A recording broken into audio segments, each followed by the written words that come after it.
Bonjour, bienvenue sur Vet Officine, au cœur de votre rayon vétérinaire. Je suis Adeline Dumont, vétérinaire. Alors aujourd'hui, on va refaire le point sur les colliers antiparasitaires chez le chien. Les colliers, qu'ils soient chimiques ou naturels, vous pourrez destiner cette forme d'antiparasitaire pour vos clients, alors on va dire distraits, qui oublient de faire des traitements mensuels, ou bien pour des animaux peu coopératifs, chez qui donner un comprimé est compliqué, ou bien même pour des motifs économiques. Alors, on utilisera la méthode ACF et vous commencerez par établir le profil de l'animal, l'espèce, la race, l'âge, le mode de vie. Est-ce que c'est un chien de ville ou un chien de campagne? Également, voyez la zone géographique où vit l'animal, notamment pour les tiques et pour les phlébotomes, pour lesquels on a vraiment une variabilité selon les régions. Votre premier objectif, c'est vraiment de cibler les parasites. Puces, tiques, phlébotomes. Deuxième objectif, c'est d'évaluer vraiment la pression parasitaire. Est-ce que c'est une pression faible ou une pression forte? Alors, pour rappel, la période la plus à risque pour les puces et pour les tiques va à peu près de mars à novembre. Pour les phlébotomes, on est sur du avril à octobre. Alors oui, il y a des changements climatiques qui peuvent jouer sur la durée de ces périodes à risque. Bon, on va essayer de retenir à peu près ça.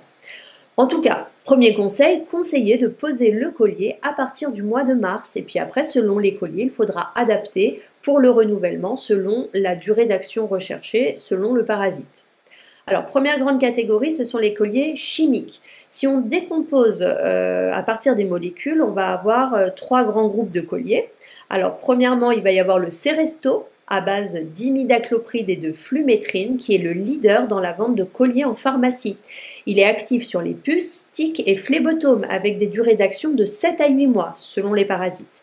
Si on a un risque d'infestation par les puces, conseillez ce collier, car ça permettra vraiment de protéger l'animal 7 à 8 mois sur l'année, ce qui fait une bonne couverture par rapport à la période à risque des puces. Deuxième catégorie de colliers, ce sont les colliers à base de deltamétrine avec le Scalibor chez MSD et il y aura tous les génériques. Alors le CaniShield de chez Beafar ou bien le Deltatic de chez Biocanina. Ce sont des colliers actifs essentiellement sur les tiques et les phlébotomes. La plus grande durée de protection phlébotome est pour le Scalibor avec 12 mois et le CaniShield lui fait les puces également pour 4 mois.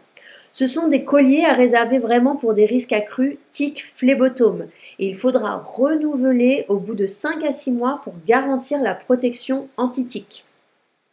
Dernier groupe de colliers dans cette catégorie colliers chimiques, ce sont les colliers à base de dimpilate qui sont actifs contre les puces et contre les tiques. Alors là, vous aurez le Parasican de chez Clémentécan ou bien le Biocanipro de chez Biocanina. Ils sont moins efficaces, donc il faudra les réserver dans votre conseil aux animaux avec une faible pression parasitaire, comme des petits chiens de ville qui vont se balader 3 fois par jour sur les trottoirs pour faire leurs besoins. En plus, vous pourrez toujours conseiller de renforcer la protection avant des sorties à la campagne, par exemple avec un spray à base de fipronil. Autre catégorie de colliers, les colliers insectifuges naturels, alors à base de pyrètre, de margosa, de géraniol, d'huile essentielle de citronnelle ou de lavande. Alors là, on en a plusieurs. Donc chez Clémentécan, on aura le Vétosan collier. Chez Dazon, on aura le Vétoform collier. Chez Beafar, on aura le Vétopur collier. Et puis on a également chez Lapsa un collier naturel. Ce sont des colliers actifs généralement 3 à 4 mois avec une action répulsive, puce, tique, phlébotome. Alors ce qu'il faut savoir sur les colliers naturels, c'est que l'action insectifuge est vraiment limitée à la tête et au cou. Donc si on les conseille seuls, ces colliers, c'est vraiment pour des animaux avec une faible pression parasitaire. Si la pression devient un tout petit peu plus importante, conseillez une association pipette-collier naturel pour les gens qui seraient toujours adeptes du naturel. Et en plus, vous pourrez également renforcer la protection avec un spray répulsif naturel avant une sortie à risque à la campagne. Alors, autre point, vous pouvez conseiller ces colliers insectifuges en complément d'un traitement systémique en comprimé, qui sont sur prescription, mais qui laissent monter les parasites sur l'animal. C'est une très bonne combinaison, collier insectifuge, comprimé insecticide, qui renforcera la protection. J'espère que cette formation vous sera utile pour bien conseiller vos clients. N'oubliez pas de vous abonner sur notre chaîne YouTube.